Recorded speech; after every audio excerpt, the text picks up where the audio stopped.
जय हिंद साथियों। नमस्कार। फिर से अपना हमें आप लोग के बीच अपनी बातों को जो भी मैं स्टडी कर पा रहा हूँ आप लोगों के बीच लेके आ रहा हूँ और आता रहूँगा हमेशा। आप भी अपने विचारों को लेके आइए और सोशल मीडिया का तहत अपने विचारों को फैलाने का काम करें, क्योंकि अपने अंदर बातों को रख के कुछ फ़ायदा है नहीं। रुका हुआ पानी या रुका हुआ इंसान दोनों सड़ जाता है, और ये सच है, मैं नहीं कह रहा हूँ, ये इतिहास कह रही है। और शायद आप लोगों ने देखा भी होगा, जब बारिश रहा होगा तो गड्ढे में जब पानी रह जाता है और वहाँ पत्ते उत्ते होते हैं तो पानी का जो अच्छे पानी भी होते हैं सुगंध देने लगते हैं, अच्छे वाला, है ना। तो साथियों, मैं कहूँगा अपनी झारखंड के बारे में। आज हम एक ऐसे छोटे राज्य में रह रहे हैं और उनके बावजूद भी, इतनी कंपनियां होने के बावजूद भी, हम एक दर दर ठोकरें खा रहे हैं। ये हमारी सरकार की दोहरे नीति और अत्याचार जो चल रहा है, ये बिल्कुल गलत है। युवाओं पे शोषण हो रहा है, ये बिल्कुल गलत है। अब किस तरह से हो रहा है, थोड़ा बहुत मैं भी थोड़ा सा बता दूं कि साथियों, हमारे युवा आज एक भारी जनसंख्या में स्कूल कॉलेज डिग्रियां लेके पढ़े हुए हैं, लेकिन एक इतनी सारे जनसंख्या होने के बावजूद भी हमारे बेरोजगार पड़ने की खास कारण यह है कि हमारे मुख्यमंत्री के पास कोई योजना, कोई एक अच्छे उचित विचार नहीं है, सिर्फ अपने कुर्सी बचाने के लिए पड़े हुए हैं। आज हमारे बीच एक युवा टाइगर जयराम महतो, इतनी संघर्षशील व्यक्ति, एक नेक विचार वाले व्यक्ति हमारे बीच आए हैं हमें जगाने के लिए। हमें जगना होगा। और एक झारखंड के जितने अत्याचार झारखंड में लोग कर रहे हैं, बाहर के लोग भी हैं, वहाँ की नीति है जो हमें आगे बढ़ने से रोक रहा है। इन पे बहुत गंभीर विचार करने की ज़रूरत है। अगर हम इसमें अगर सक्षम नहीं होते हैं तो सही कहा है हमारे जन जन तक पहुंचाने वाले टाइगर जयराम महतो, अपने विचारों को और अपने किताब के माध्यम से पढ़ने वाले, और हमारे बीच में ऑडियो के और वीडियो के माध्यम से अपने बताने वाले, एक राज्य नेता ही नहीं और वो एक विधायक ही नहीं, बल्कि युवाओं का एक शिक्षा देने वाले योग्य भी हैं और योग्य हैं, और लोगों को विचार भी दे रहे हैं और लोगों को शिक्षा भी दे रहे हैं। आप किस तरह से अपने मोबाइल को यूज कर रहे हैं आप पे डिपेंड करता है। उनको एक पार्टी के तौर पर मत देखिए कि झारखंड के बारे में आज तक, मैं जहाँ तक देख पा रहा हूँ, आज तक किसी ने इतनी झारखंड के बारे में जानकारी नहीं दे पाई जितने टाइगर जयराम महतो ने दिया।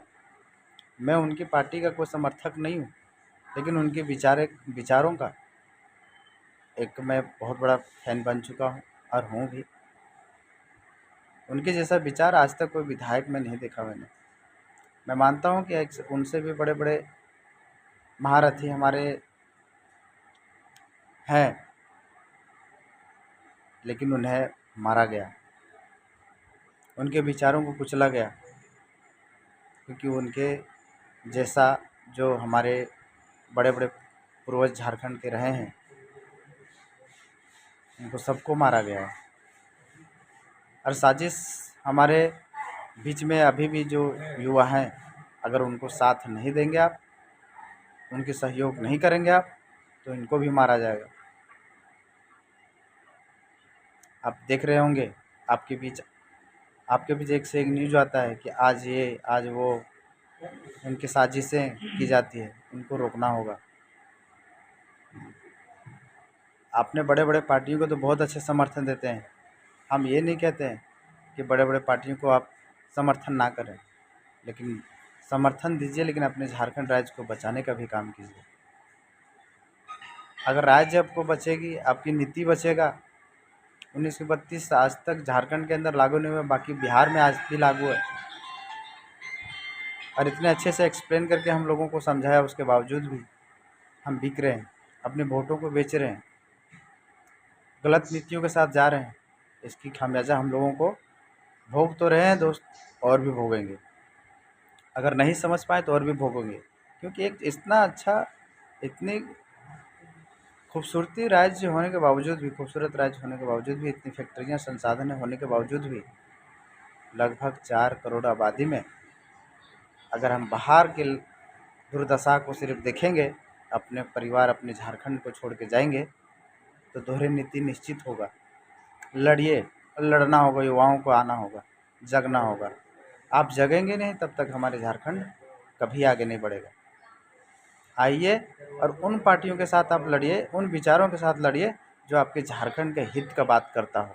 मैं नहीं कहता पार्टी ज्वाइन कीजिए, लेकिन उनके विचारों को आगे बढ़ाना होगा, आगे निश्चित बढ़ाना होगा दोस्तों। अगर आप नहीं बढ़ाएंगे तो और भी हमारे जो खजाना है वो ख़त्म होगा।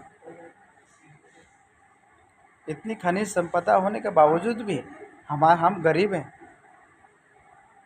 जो इकलौता राज्य है जो कम से कम 48 से और 27% वो कोयला, 40% खनिज संपदा हमारे डिस्प्यूट होता है, अन्य अलग राज्यों में जा रहा है, यहाँ तक कि अलग देश तक भी पहुँचता है, लेकिन हम फिर भी गरीब हैं। हेमंत सोरेन, सुन ले कान खोल के, अगर आप अच्छे झारखंड का मुख्यमंत्री नहीं बन सकते, आप सत्ता को छोड़िए, आप सिर्फ पेट भरने का काम मत कीजिए। आंसू बहा के आपको क्या, हमें पेट नहीं भरता, हमें नौकरी, हमें अच्छा शिक्षा, अच्छी व्यवस्था, अच्छे नीति, अगर आपके पास किसी तरह से प्रेशर दबाव बनता है तो आप उस लायक नहीं हैं, आप चेयर को छोड़ दीजिए। मैं आपसे यही निवेदन करूंगा। और जो निर्दयता से अपने झारखंड राज्य को जिसने बचाने का जो काम कर रहा है, उसे नेता बनाइए कि हमारी झारखंड को अगर बच पाए। आज गलियों में रास्ता तक, बिजली तक अभी तक नहीं पहुंच पाई, हमारे झारखंड का इतना एकदम निस्तेन हो चुका है। आपसे निवेदन है कि कम से कम सोचिए और विचारिए और उचित लोगों को जिताने का काम करिए। आपसे यही रिक्वेस्ट करता हूँ। जय हिंद।